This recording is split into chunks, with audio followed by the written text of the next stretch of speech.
Bismillahirrahmanirrahim. Bismillahirrahmanirrahim.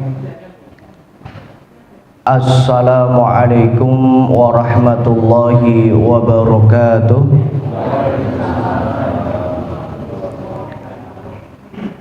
Innal hamdalillah nahmaduhu wa nasta'inuhu wa nastaghfiruh wa na'udzu billahi min shururi anfusina wa sayyiati a'malina. May yahdihillahu fala mudilla lahu wa may yudlil fala hadiya lahu. Asyhadu an la ilaha illallah wahdahu la syarika lahu wa asyhadu anna Muhammadan 'abduhu wa rasuluhu la nabiyya ba'dahu. Allahumma salli wa sallim wa zid wa barik ala rasulina wa nabiyyina Muhammad wa ala alihi wa ashabihi wa man tabi'ahum bi ihsanin ila yaumiddin, amma ba'd. Ibu-ibu, bapak-bapak, adik-adik, seluruh jamaah kajian Ahad pagi, kajian kitab Minhajul Muslim, yang semoga senantiasa mendapatkan hidayah, rahmat dan taufik dari Allah Subhanahu wa taala. Amin ya rabbal alamin. Alhamdulillah, kita bersyukur kepada Allah, di pagi hari ini kita mendapatkan kesempatan dari Allah untuk hidup di dunia. Setelah kita tidur di malam hari, alhamdulillah Allah Subhanahu wa taala memudahkan kita untuk bangun di subuh hari. Oleh karena itu, tidak ada ucapan yang pantas diucapkan bagi seorang mukmin di pagi harinya kecuali ia bersyukur kepada Allah, kecuali ia mengucapkan alhamdulillah, segala puji hanyalah milik Allah. Ahyana ba'da ma amatana wa ilaihin nusyur. Allah yang telah menghidupkan kita, Allah yang telah membangunkan kita. Kalau bukan Allah, maka tentu kita tidak bisa bangun dari tidur kita. Wa ilaihin nusyur, dan hanya kepada Allah kita akan dikumpulkan. Kemudian yang kedua, sebagai wujud syukur kita kepada Allah setelah kita mengucapkan alhamdulillah, maka kita mewujudkan rasa syukur ini dengan ketaatan kita kepada Allah, sehingga kita bersyukur kepada Allah di pagi hari ini. Kita dapat mengawali pagi kita dengan ketaatan, kita dapat mengawali pagi kita dengan beribadah kepada Allah, dengan melaksanakan sholat subuh berjamaah. Dan di antara nikmat yang harus kita syukuri juga adalah di mana Allah Subhanahu wa taala memudahkan hati kita, langkah kaki kita, menyehatkan mata kita, menyehatkan tangan kita, sehingga kita mudah dapat berjalan kaki, dapat menuju dari rumah kita menuju rumah Allah Subhanahu wa taala. Maka ini adalah nikmat yang sangat luar biasa yang harus selalu kita syukuri, di mana ini banyak seorang hamba atau banyak manusia yang tidak bersyukur kepada Allah Subhanahu wa taala. Jamaah rahimani wa rahimakumullah. Alhamdulillah, pada pagi hari ini kita dapat melanjutkan kembali kajian kita, yaitu kajian kitab Minhajul Muslim, kitab yang dikarang atau disusun oleh Syekh Abu Bakar Al-Jazairi rahimahullah ta'ala, di mana pada pagi hari ini kita akan masuk pada pembahasan pasal yang kedua, ya, pasal yang kedua tentang beriman kepada rububiyah Allah terhadap segala sesuatu. Pada pertemuan-pertemuan sebelumnya, alhamdulillah, kita sudah masuk pada pembahasan beriman kepada Allah secara umum, secara dalil mujmal, secara dalil keumuman. Sehingga pada pagi hari ini kita akan masuk pada pembahasan pasal yang kedua, beriman kepada Allah secara khusus, yaitu dalam hal rububiyahnya.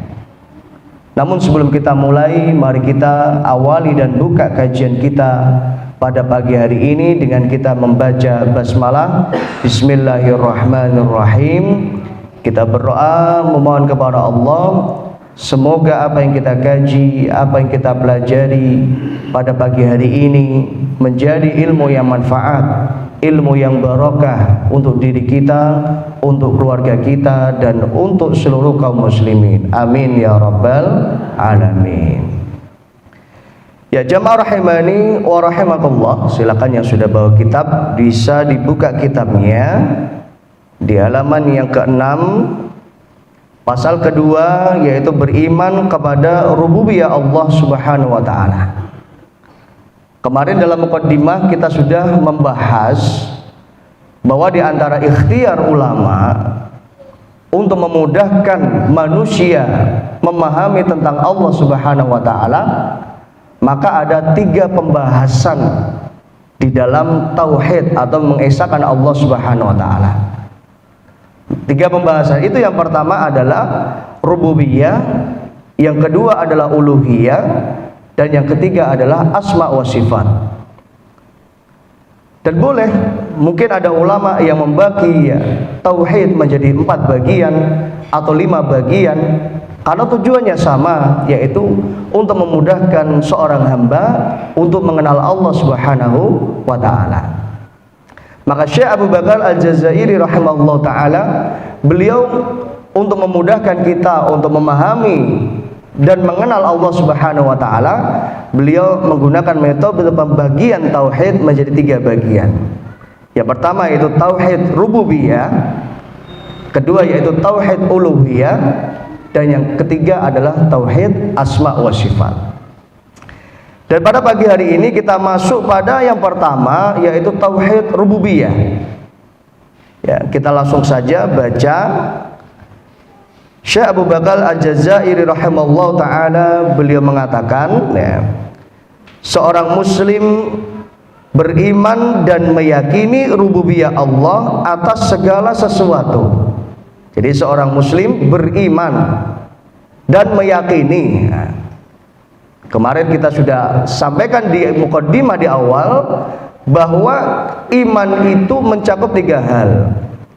Tasdiqun bil qalbi, yaitu mengimani di dalam hati, wa iqrarun bil lisan, diikrarkan, diucapkan dengan lisan, yaitu dengan syahadat, wal amalu bil jawarih wal arkan, dan dibuktikan dengan ibadah dan amal saleh. Maka seorang mukmin, seorang muslim, dia beriman dan yakin tentang rububiyah Allah Subhanahu wa taala atas segala sesuatu. Jadi tentang maha kuasanya Allah Subhanahu wa taala atas segala sesuatu. Dan rububiyah berasal dari kata Rabb, ya. Rabb artinya Tuhan.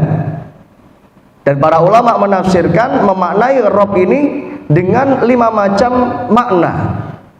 Yang pertama yaitu Rabb, Allah itu sebagai apa? Allah sebagai pencipta. Nah, ini dalam footnote dalam halaman ke-6 disebutkan. Jadi maksudnya Allah adalah Rabb, adalah Allah yang pertama pencipta.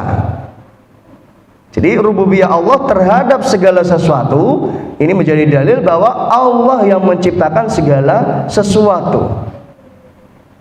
Tidak ada Tuhan yang memproklamirkan dirinya atau mengumumkan dirinya bahwa dia adalah menciptakan segala sesuatu kecuali Allah Subhanahu wa taala. Nanti insya Allah kita akan masuk dalilnya. Kemudian yang kedua, Allah pemilik segala sesuatu.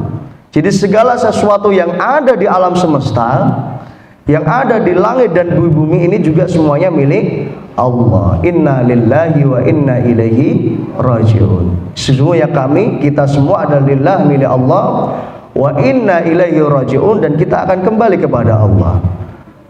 Kemudian yang ketiga, pengatur, ya, mengatur segala kehidupan manusia, mengatur segala kehidupan makhluknya. Maka semuanya ya di bawah pengaturan Allah Subhanahu wa taala, di bawah pengawasan Allah Subhanahu wa taala, dan Allah mengetahui satu persatu dari makhluk yang diciptakannya. Tentu ini adalah hanya kekuasaan Allah Subhanahu wa taala. Kapan kita makan, kapan kita minum, kapan kita lapar, kapan kita haus, itu Allah Subhanahu wa taala mengatur. Dan setiap orang rasa hausnya berbeda-beda, setiap orang rasa laparnya berbeda-beda. Ketika di musim panas orang akan merasakan rasa haus. Di mana rasa haus ini? Tidak lain rasa haus ini datangnya dari Allah Subhanahu wa taala.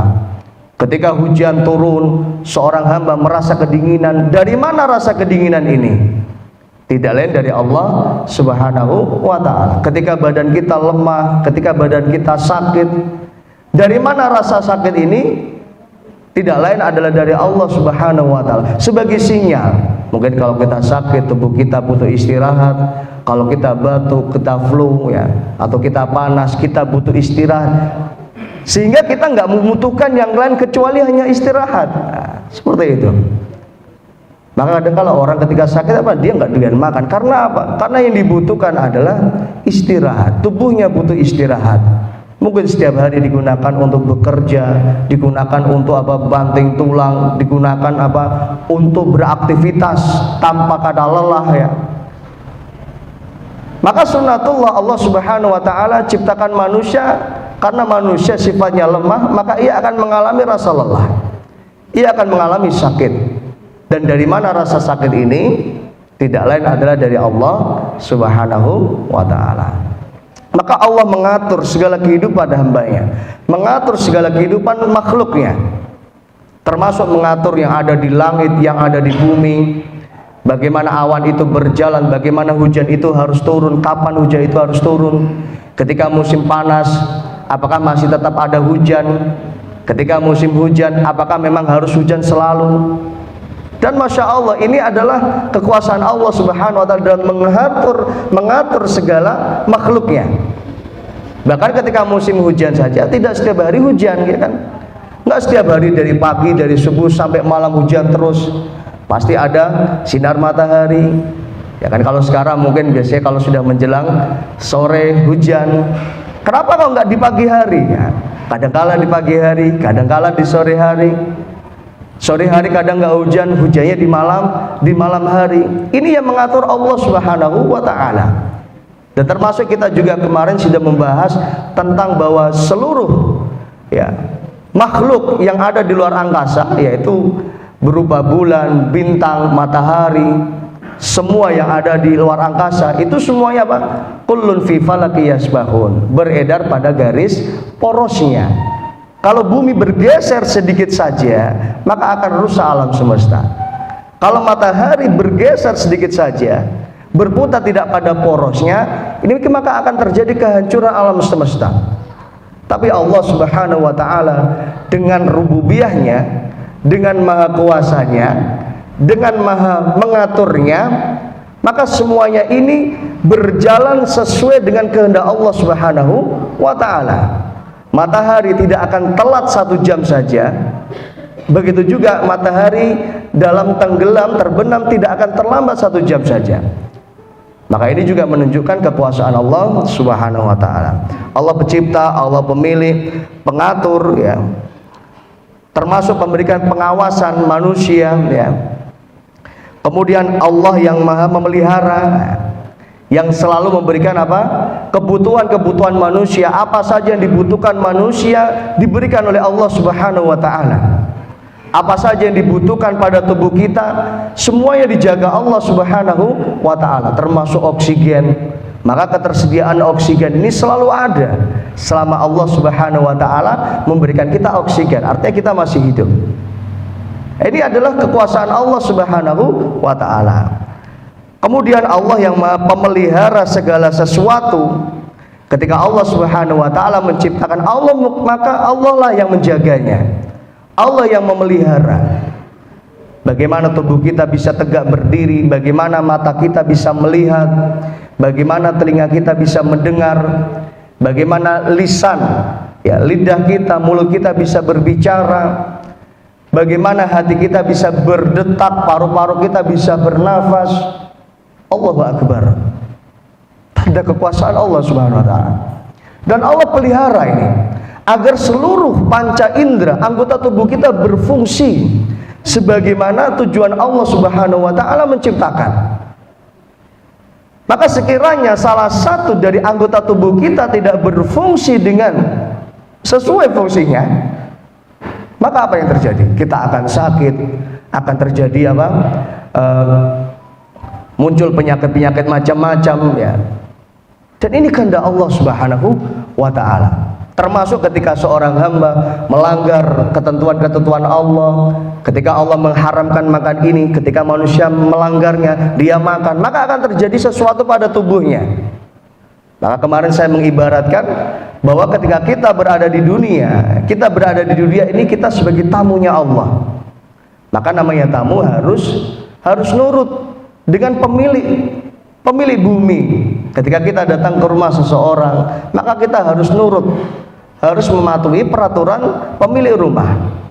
Begitu juga ketika kita berada di bumi Allah Subhanahu wa taala, maka kita pun harus taat kepada Allah, dan segala yang kita lakukan harus sesuai dengan standar operasional, harus sesuai dengan peraturan yang telah ditetapkan Allah. Manakala seorang hamba keluar dari peraturan yang telah ditetapkan Allah Subhanahu wa taala, maka itu akan terjadi sesuatu, baik tubuh kita, baik mata kita, baik telinga kita, dan anggota tubuh yang lain. Termasuk di antara dalil rububiyah Allah adalah, nah ini tambahan, Allah Subhanahu wa taala yang Maha memusnahkan segala sesuatu. Allah yang mencipta, Allah juga yang mampu memusnahkan segala sesuatu. Allah yang menghidupkan, Allah juga yang mematikan. Maka nggak ada yang bisa menolak kalau ajal itu telah datang. Ya Allah, tunggu berapa hari lagi ya Allah, atau tunggu ya Allah 1 jam 2 jam saja ya Allah, saya punya urusan penting yang harus saya lakukan, selesaikan. Maka nggak bisa seorang hamba menolak ya, karena ini ada kekuasaan Allah Subhanahu wa taala, dan Allah Subhanahu wa taala memiliki sifat kausalitas, kepemilikan penuh. Jadi tubuh kita ini milik Allah, dan Allah punya hak atas tubuh kita. Nah, ini adalah makna atau dari rububiyah. Maka seorang muslim beriman meyakini rububiyah Allah atas segala sesuatu. Tiada sekutu baginya. Tiada sekutu bagi Allah di dalam rububiyahnya terhadap alam semesta. Artinya tidak ada campur tangan selain Allah. Dan Allah jadikan seluruh makhluknya bergantung dan butuh Allah Subhanahu wa ta'ala. Termasuk Tuhan-Tuhan yang disembah di dunia ini, semuanya bergantung dengan Allah Subhanahu wa ta'ala. Pohon yang disembah, maka pohon juga butuh Allah Subhanahu wa ta'ala. Manusia yang disembah, maka manusia juga butuh Allah Subhanahu wa ta'ala. Jin yang disembah, maka jin juga butuh Allah. Gunung yang disembah, maka gunung juga butuh Allah. Laut yang disembah, laut juga butuh Allah Subhanahu wa ta'ala. Ini menunjukkan bahwa rububiyah Allah, kekuasaan Allah ini mencakup segala sesuatu. Yang demikian itu adalah berkat petunjuk Allah kepada manusia.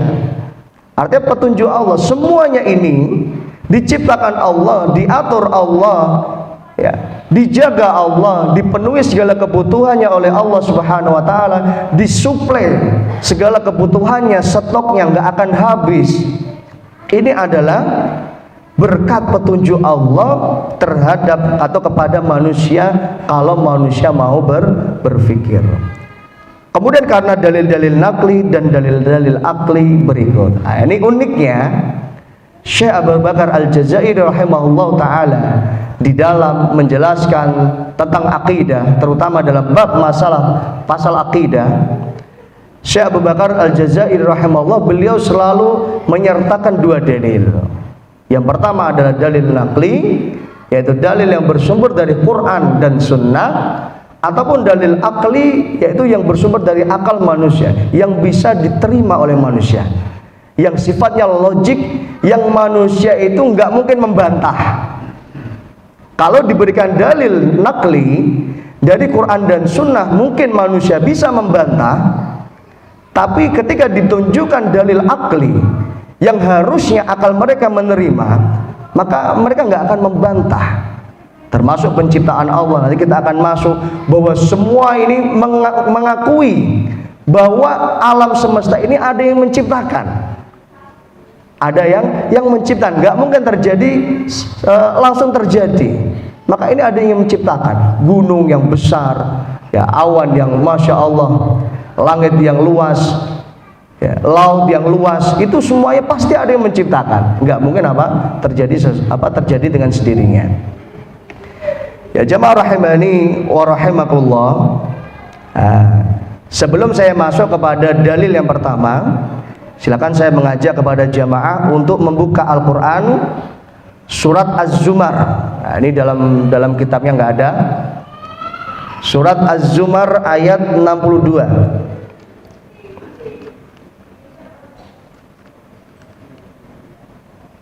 Surat Az-Zumar juz ke Ar-Rabi' wal Ishrun 24. Ya. Silakan. Sebelum surat Al-Mu'min. Nah, di dalam surat Az-Zumar ayat 62. Yang bawa pulpen bisa dicatat saja ya. Nanti mungkin bisa dibuka di rumah, atau yang bawa Quran bisa dibuka Qurannya.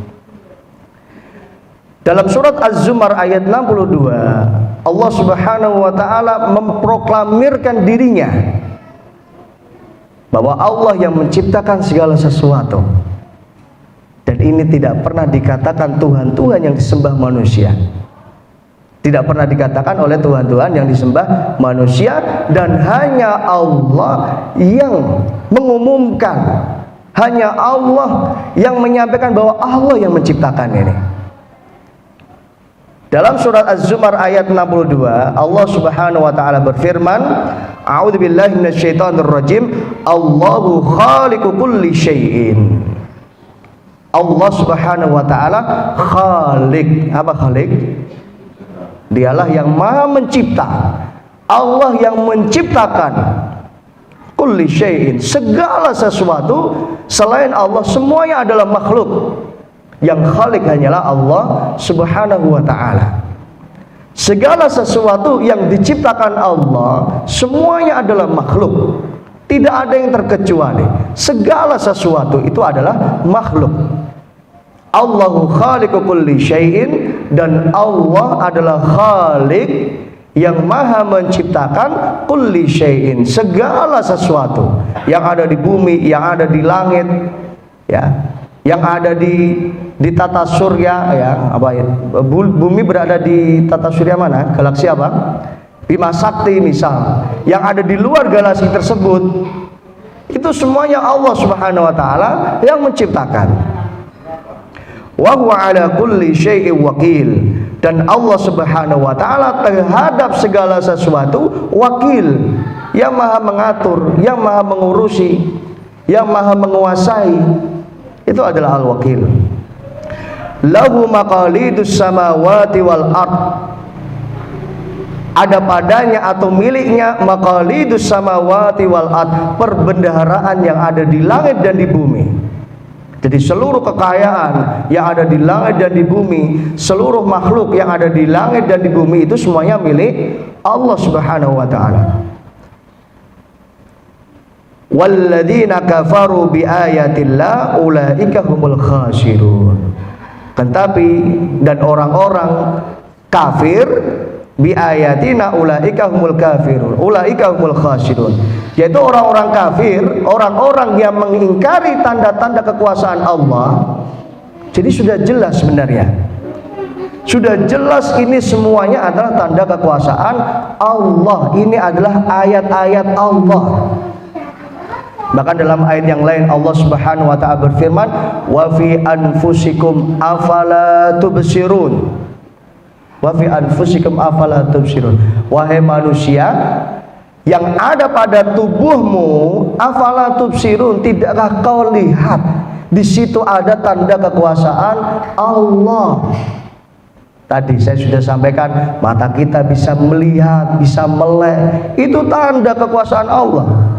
Bayangkan kalau Allah jadikan, takdirkan mata kita apa? Non sewu belean gitu kan, nggak bisa melihat kita.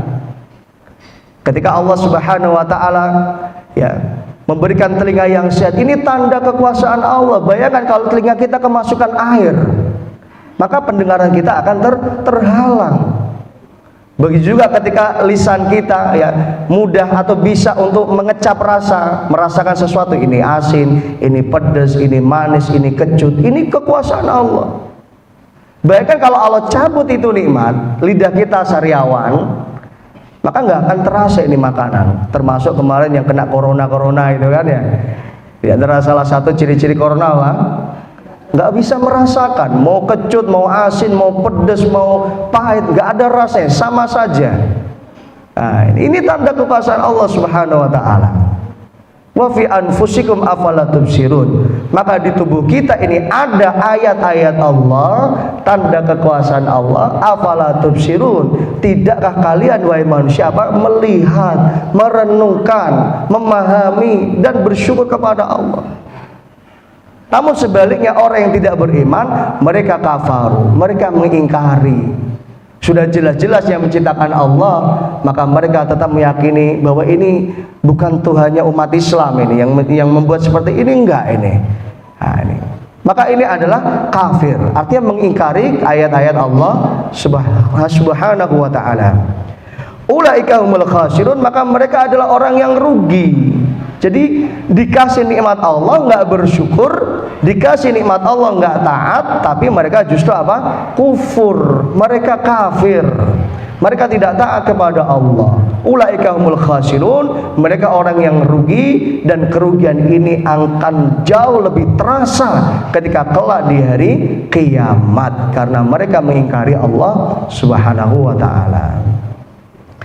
Kemudian di dalam ayat selanjutnya ya, ayat 64, Allah juga berfirman, a'udzubillahi minasyaitonirrajim, qul afaghairallahi ta'muruni a'budu ayyuhal jahilun.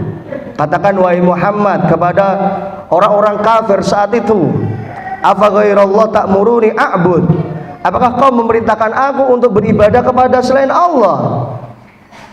Yang selama ini aku beribadah kepada Allah, Allah yang memberikan segala sesuatu yang aku butuhkan, yang menciptakan aku, yang memenuhi segala kebutuhanku, Allah. Apakah kalian memerintahkan aku untuk menyembah kepada selain Allah? Ayyuhal jahilun, wahai orang-orang yang jahil. Ini menunjukkan bahwa orang yang tidak bisa menangkap, tidak bisa bersyukur dan tidak taat kepada Allah, mereka adalah orang-orang jahil. Walaqad uhiya ilaika wa ilal ladzina min qablika la in asyrakta la yahbatanna amaluka. Wahai Muhammad, nah ini termasuk penegasan ya. Termasuk penegasan larangan untuk melakukan kesyirikan. Bahkan termasuk kepada Nabi, kepada Rasulullah, kepada para nabi-nabi tidak boleh berbuat syirik. Tidak ada perbedaan di sini. Ya, manusia dilarang Allah berbuat syirik, sama Nabi juga nggak boleh syirik.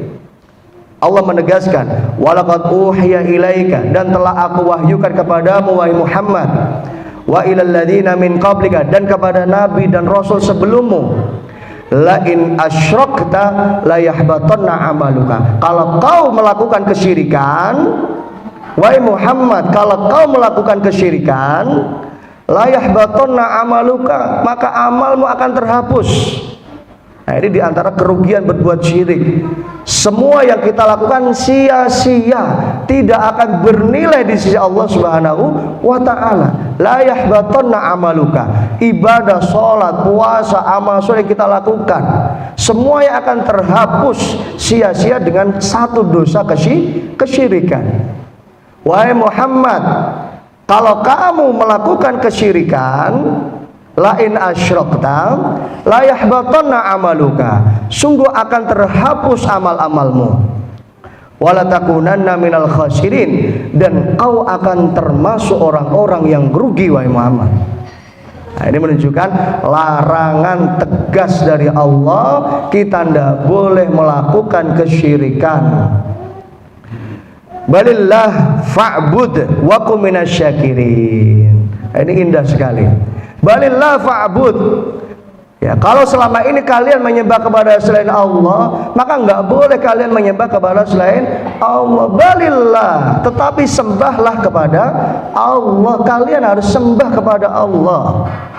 Allah yang berhak untuk kalian sembah. Balillah, tetapi Allah yang berhak untuk kalian sembah. Fa'bud, beribadahlah kepada Allah. Wa kun minasyakirin, dan jadilah orang-orang yang bersyukur.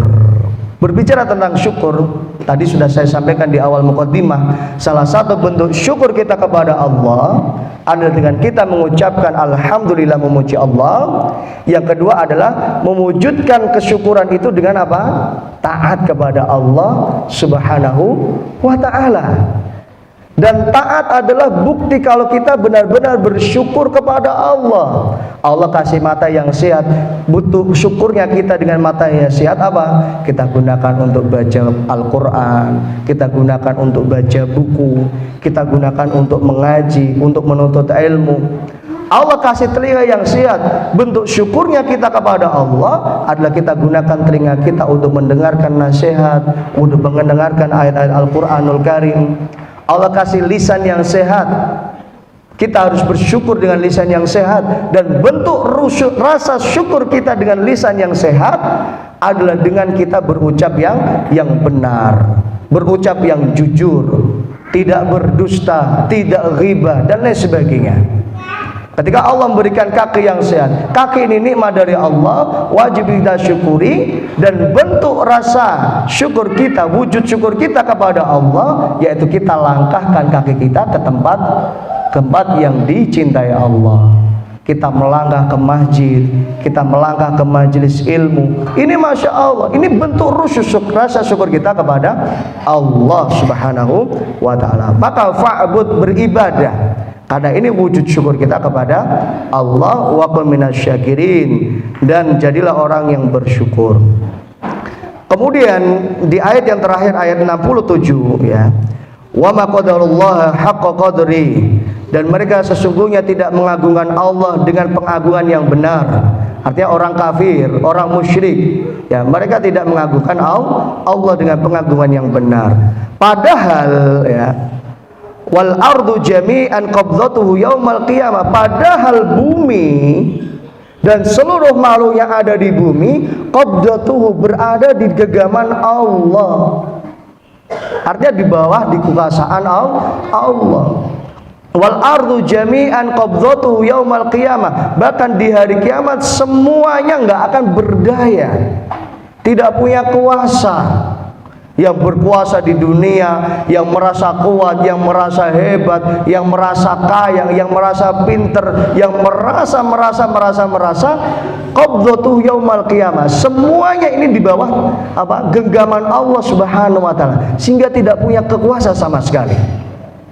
Masya Allah. Wassamawatu matwiyatun biyamini, dan Allah Subhanahu wa ta'ala jadikan langit matwiyan biyamini, dilipat, berada di tangan Allah, tangan kanannya Allah. Ini menunjukkan kekuasaan Allah. Langit yang begitu luasnya ini di genggaman Allah, dilipat oleh Allah Subhanahu wa ta'ala. Subhanallah wa ta'ala amma yusyrikun, maha suci Allah amma yusyrikun, atas apa yang mereka persekutukan. Selama ini mereka menyekutukan Allah, selama ini mereka menyembah kepada selain Allah. Subhanallah, maha suci Allah, Allah jauh dari semuanya ini. Ini menunjukkan bahwa hanya Allah yang berhak untuk disembah.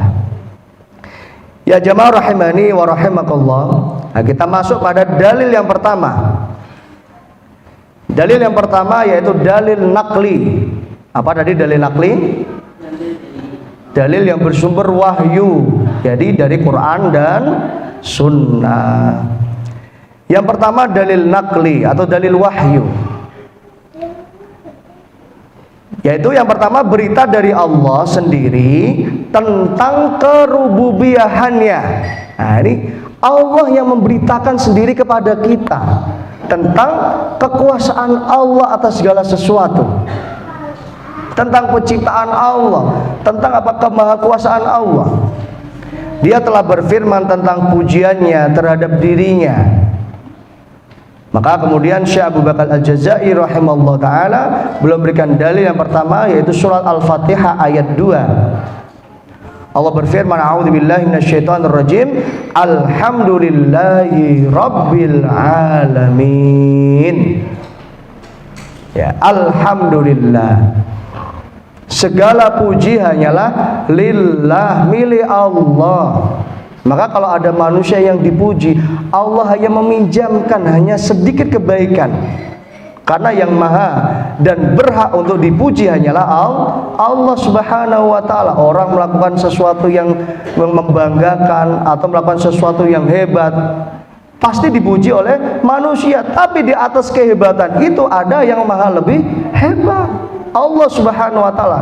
Anak berprestasi dapat pujian oleh bapaknya, anak pinter dapat pujian oleh bapak ibunya. Tapi ingat, di atas yang pinter ada yang maha pinter, yaitu Allah Subhanahu wa ta'ala. Orang ya dengan kekuatannya bisa mengangkat sesuatu hebat, mendapatkan pujian, ya kan? Maka ini hanyalah sebagian, ya, sebagian yang dipinjamkan Allah. Karena yang maha kuat hanyalah Allah Subhanahu wa ta'ala. Orang kaya, duitnya banyak, dipuji manusia. Oh ya Allah, fulan bin fulan duitnya banyak. Oh fulan bin fulan rumahnya mewah sekali, uangnya banyak, mobilnya banyak, tanahnya nggak terhitung. Dipuji manusia-manusia. Tapi itu hanya sebagian yang diberikan Allah, yang dititipkan Allah. Karena yang maha memiliki segala sesuatu, yang maha kaya hanyalah Allah Subhanahu wa ta'ala.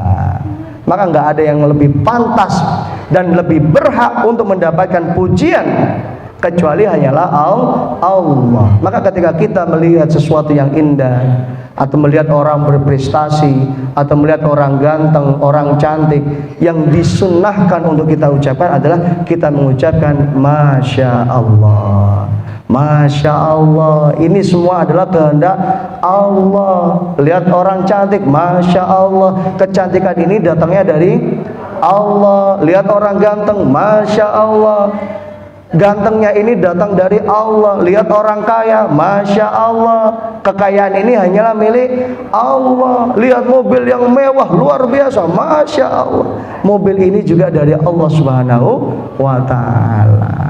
Sehingga tidak ada yang berhak untuk mendapatkan pujian kecuali hanyalah Allah yang maha terpuji. Alhamdulillahi rabbil alamin. Alhamdulillah, segala pujian lillah, milik Allah. Rabbil alamin, Allah itu Rabbnya alamin. Apa alamin? Alamin apa? Semesta alam. Nah, ini kalau dalam bahasa Indonesia diterjemahkan semesta alam. Namun makna yang sesungguhnya sebagaimana dijelaskan para ulama, alamin ini adalah segala sesuatu selain Allah. Semua yang ada selain Allah Subhanahu wa ta'ala alamin, alam semesta. Semua yang ada di langit dan di bumi, Rabbil alamin, Tuhannya hanyalah Allah Subhanahu wa ta'ala. Allah Tuhannya malaikat, Allah Tuhannya jin, Allah Tuhannya langit, Allah Tuhannya bumi, Allah Tuhannya bulan, Allah Tuhannya pohon yang disembah manusia, Allah Tuhannya apa lagi? Allah Tuhannya matahari yang disembah manusia, Allah Tuhannya bulan, Tuhannya bintang-bintang, Allah Tuhannya ikan, Tuhannya ayam, Tuhannya seluruh binatang yang ada di muka bumi ini. Rabbul alamin, Tuhannya semesta alam. Sapi yang disembah manusia, Allah Tuhannya sapi. Allahu Akbar. Alhamdulillahi rabbil alamin. Bahwa sesungguhnya hanyalah Allah Rabbil alamin, Tuhan semesta alam. Kemudian firman-Nya di dalam menegaskan rububiyahnya yang kedua dalam surah Ar-Ra'd ayat 16. Allah Subhanahu wa taala berfirman, a'udzubillahi minasyaitonirrajim. Qul, katakanlah wahai Muhammad, man rabbus samawati wal ard, siapa yang menciptakan langit dan bumi? Siapa yang menciptakan langit dengan tanpa tiang? Siapa yang menciptakan langit dengan adanya awan yang menurunkan hujan? Siapa yang menciptakan bumi dengan segala isinya, gunung yang dapat meletus suatu ketika? yang menciptakan seluruh pohonan, pepohonan, tumbuh-tumbuhan dengan berbagai macam ragamnya. Daun pisang bentuknya kayak gini, daun jeruk bentuknya kayak gini, daun semangka bentuknya kayak gini, daun apel kayak gini, sehingga kita bisa memudahkan kita untuk bisa membedakan. Dan ini semuanya adalah kekuasaan Allah Subhanahu wa taala. Allah menciptakan ikan lohan kayak gini, ikan arwana kayak gini, ikan bandeng kayak gini, hampir mirip-mirip ikan wader seperti bandeng tapi beda, ya tuh. Kemudian apa lagi? Ikan emas, ikan nila, ya kan? Bahkan nila sama ikan munjer saja dibedakan. Ini subhanallah. Ini kekuasaan Allah Subhanahu wa taala. Allah yang menciptakan seluruh yang ada di langit dan yang ada di bumi. Qul man rabbus samawati wal ard, katakanlah wa Muhammad kepada mereka orang-orang kafir, man rabbus samawati wal ard, siapa yang menciptakan langit dan bumi? Qulillah, tentu mereka akan mengagungkan dan mereka akan mengakui semuanya ini adalah Tuhan yang menciptakan. Semua ini adalah Tuhan yang menciptakan. Ada yang menciptakan, nggak mungkin terjadi sesuatu ya kecuali kalau tidak diciptakan Allah Subhanahu wa taala. Dan di antara kekuasaan Allah, kalau Allah ingin menciptakan sesuatu apa?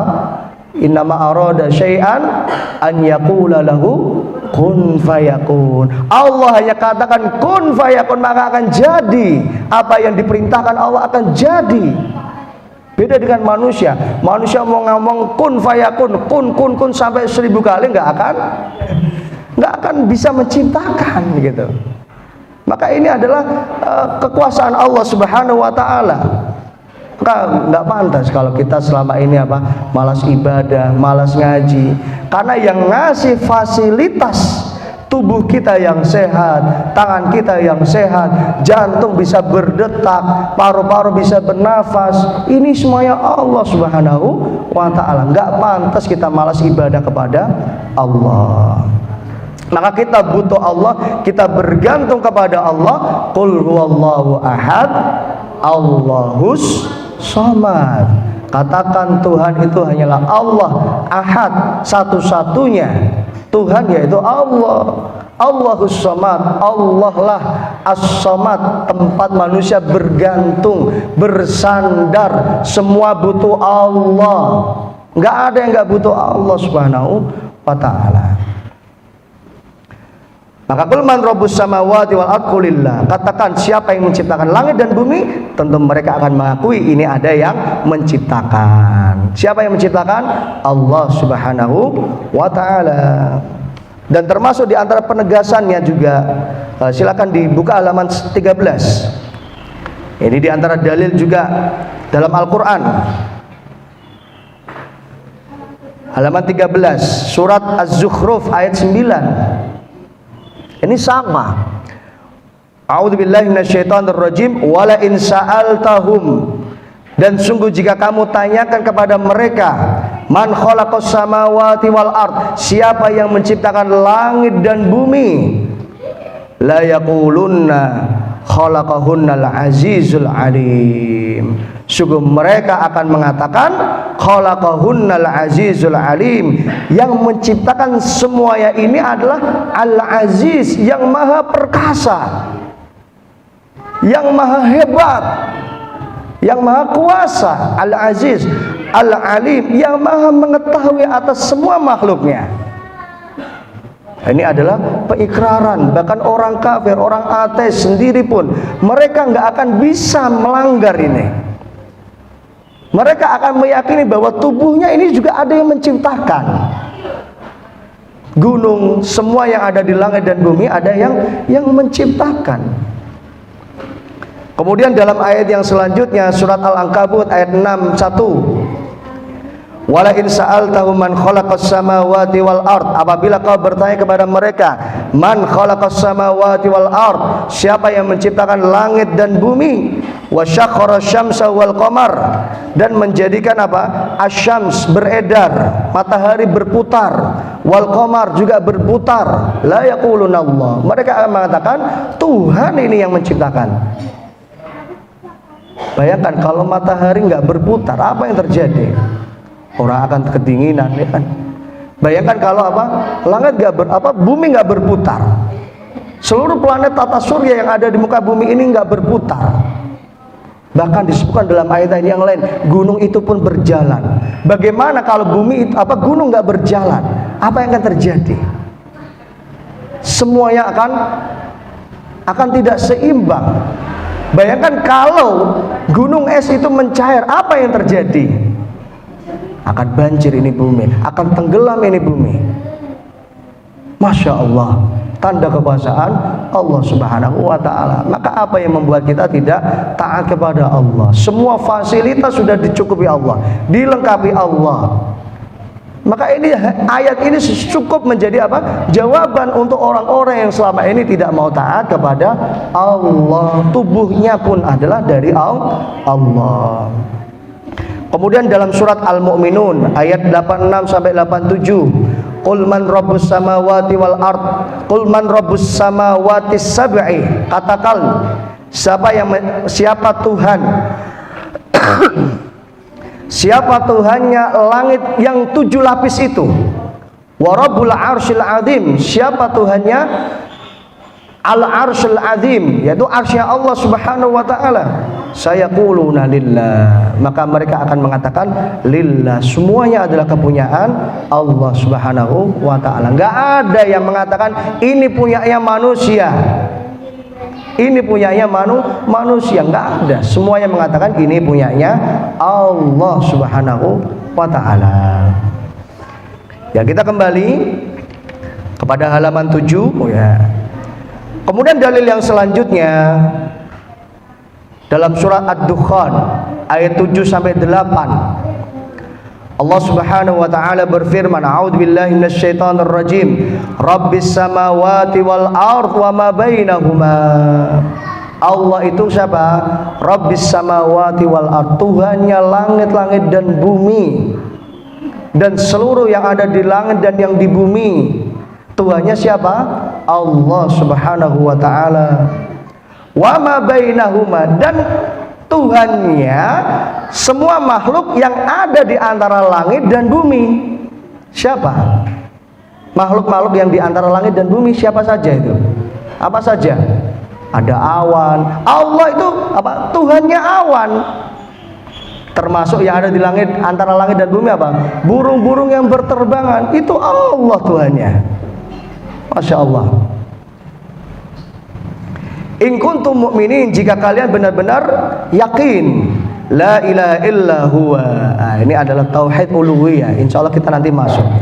La ilaha illahu, tidak ada Tuhan illahu kecuali Allah. Tidak ada Tuhan kecuali Allah. Dan para ulama menjelaskan, menafsirkan makna la ilaha illallah, la ma'budu bihaqqin illallah. Tiada Tuhan yang berhak untuk disembah.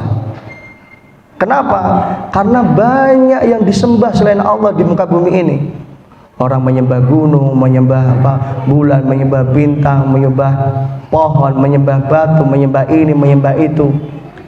Maka tidak ada Tuhan yang berhak untuk disembah melainkan kecuali hanyalah Allah Subhanahu wa taala. Ya, ini diantara tanda kekuasaan Allah Subhanahu wa taala. Yuhyi wa yumit. Ditegaskan lagi oleh Allah, Allah yang yuhyi wa yumit, Allah yang maha menghidupkan dan Allah juga yang maha mematikan. Allah yang menghidupkan tumbuhan, Allah yang mematikan tumbuhan. Bahkan kemarin kita sudah membahas ya, sekalipun kita membeli bibit pohon yang harganya mahal, kemudian beli pupuk yang harganya mungkin ratusan ribu atau jutaan, kita sirami, kita kasih pupuk dan lain sebagainya. Kalau Allah nggak menghendaki itu tumbuhan bisa tumbuh, maka nggak akan bisa tumbuh. Kalau Allah nggak menghendaki ini pohon bisa hidup, maka nggak akan bisa hidup. yuhyi, Allah yang menghidupkan. Ternak ayam, ternak kambing, ternak apa? Ikan, ternak sapi, ternak hewan-hewan, dikasih makan, dijaga, dirawat, dikasih vitamin, suplemen, ya, semuanya dicukupi apa yang mereka butuhkan, dikasih minum dan lain sebagainya. Sekalipun manusia seperti ini, kalau Allah tidak menghendaki, maka anak sapi nggak akan bisa hidup sebagaimana sapi yang sebenarnya. Ya kan, anak ayam apa? Piye, ya kan? Piye, anak ayam ini nggak akan bisa menjadi ayam dewasa, ayam jantan atau betina kalau Allah nggak yang menghidupkan. Kambing, anak kambing yang dulunya kecil ini nggak bisa tumbuh besar, nggak bisa hidup kalau Allah yang nggak menghidupkan. Cuma kadang kalau orang ini nggak sadar, ini kekuasaan Allah. Ya, orang kafir ini mereka apa? Mengingkari ini. Disuruh menyembah Allah tidak mau, padahal sudah jelas ayat-ayat dan tanda kekuasaan Allah. Bahkan istrinya bisa hamil, itu tanda kekuasaan Allah. Istrinya bisa melahirkan, anaknya lahir, hidup di dunia, ini tanda kekuasaan Allah. Tapi mereka mengingkari, tidak mau beribadah kepada Allah Subhanahu wa ta'ala. Ketika diajak untuk beribadah kepada Allah, apa jawaban orang kafir?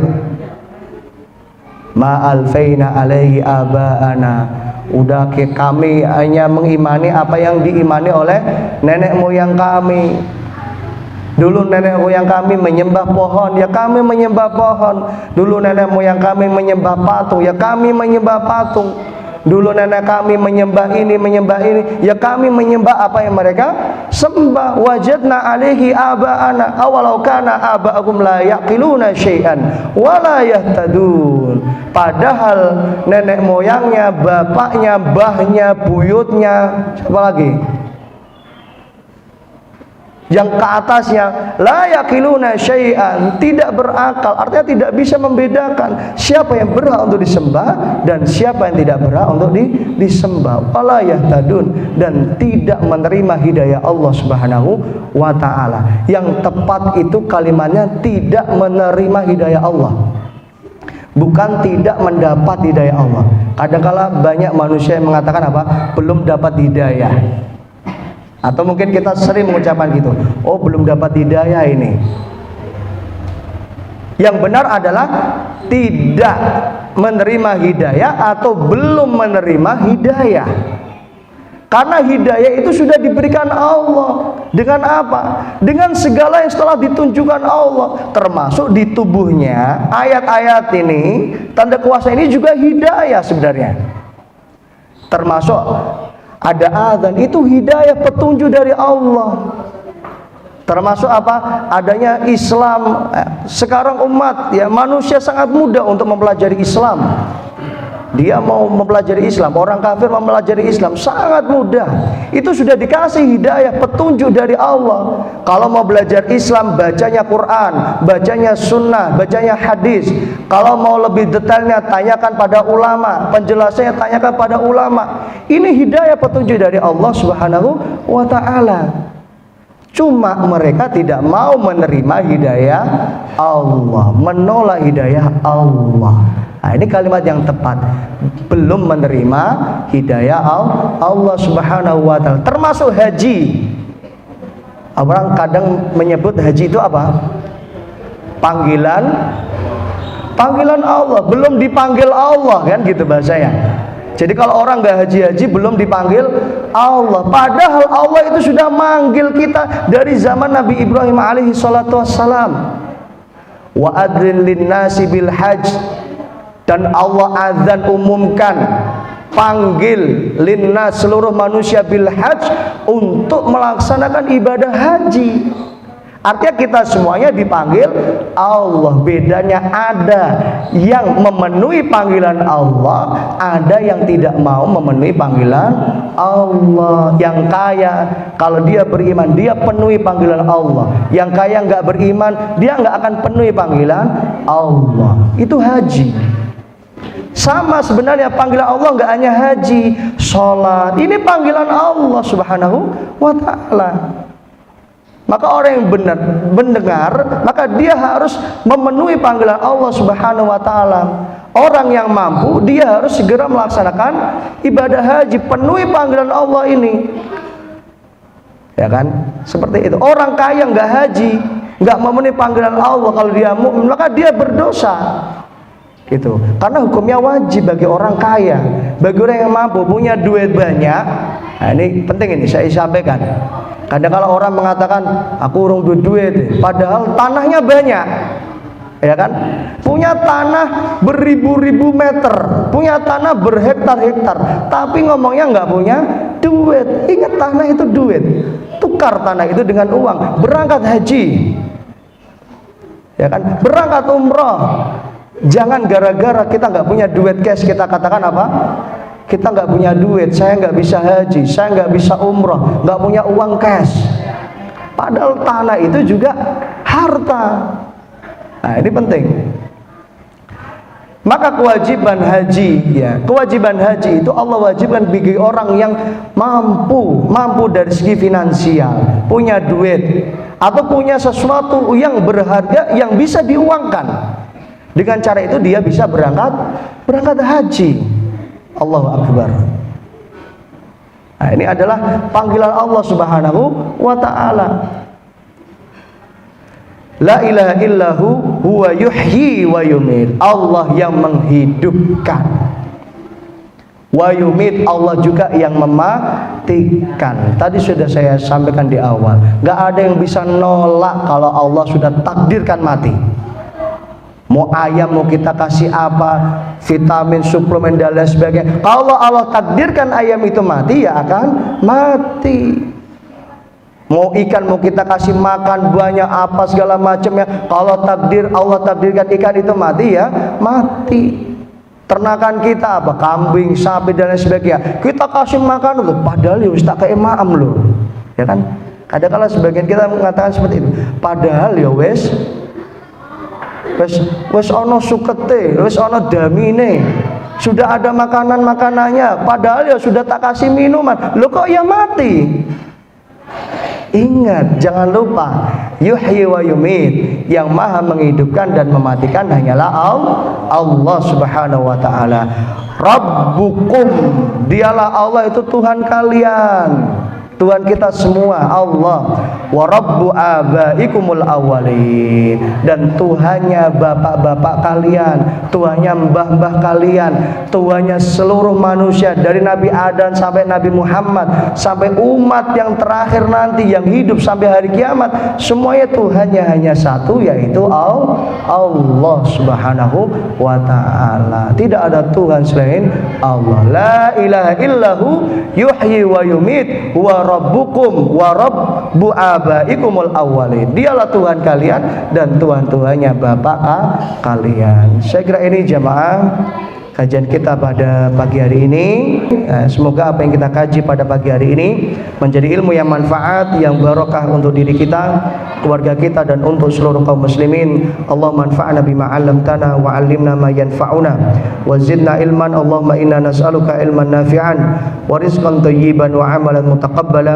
Rabbi ighfir lana wa liwalidayna warhamna kama rabbayana shighara. Rabbana atina fid dunya hasanah wa fil akhirati hasanah wa qina 'adzabannar. Wa sallallahu ala nabiyyina Muhammad wa ala alihi wa sahbihi wasallam walhamdulillahi rabbil alamin. Yang benar datangnya dari Allah, yang salah datangnya dari setan dan dari kejahilan saya. Jika ada kalimat pendapat yang benar dan saya yang salah, maka saya siap rujuk kembali kepada pendapat yang benar. Mari kita akhiri dengan doa kafaratul majlis. Subhanakallahumma bihamdika asyhadu an la ilaha illa anta astaghfiruka wa atubu ilaik. Assalamualaikum warahmatullahi wabarakatuh.